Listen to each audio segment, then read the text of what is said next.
బాప్తిస్మము పొందగోరి దేవుని పాదాల చెంతకు వచ్చినటువంటి వ్యక్తులకు ఉండవలసిన అర్హతలు. బాప్తిస్మం పొందటానికి ప్రభువుని వద్దకు వచ్చినటువంటి వ్యక్తులకు ఉండవలసినటువంటి అర్హతలు. తాను పాపిని అన్న గ్రహింపు తనకు ఉండాలి.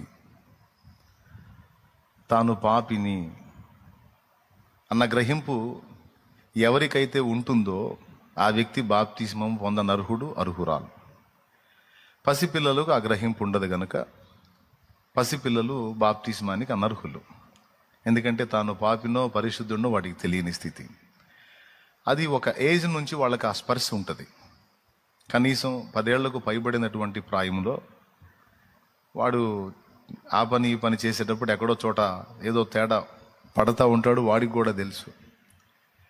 ఒక 12 ఏళ్ల బుడ్డోడిని నీళ్ళలోకి దిగాడు వాడు బాప్తిస్మానికి. ఎందుకు తీసుకోవాలనుకుంటున్నావురా అని అడిగాను. నేను పాపినాన్న అన్నాడు. ఏం పాపాలు చేసేవరా నువ్వు అంటే, నాకు దగ్గర ఏదో నాకు ఉన్నాయిలే అన్నాడు. దేవునికి స్తోత్రం. అంటే పెద్ద పెద్దవి చేయడానికి నాకు అవకాశాలు లేకపోయినా నా స్థాయిలో నా రేంజ్లో నాకుండే ఏదో నాకు ఉన్నాయిలే. మరి ఇప్పుడే ఎందుకు తీసుకోవాలనుకుంటున్నావురా, చిన్నోడేగా, అన్ని 12 ఏళ్ళే కంటే కాదన్నా తీసుకోవాల్సిందే, నువ్వు ఇవ్వు, నా పాపాలు గడిగేసుకోవాలన్నాడు.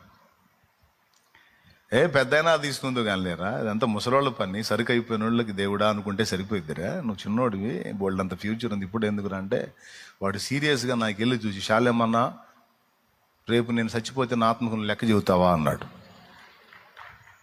రేపే నేను చచ్చిపోతే నా ఆత్మకు నువ్వు లెక్క చెబుతావా అన్నాడు. ఇక నాకు సౌండ్ లేదు.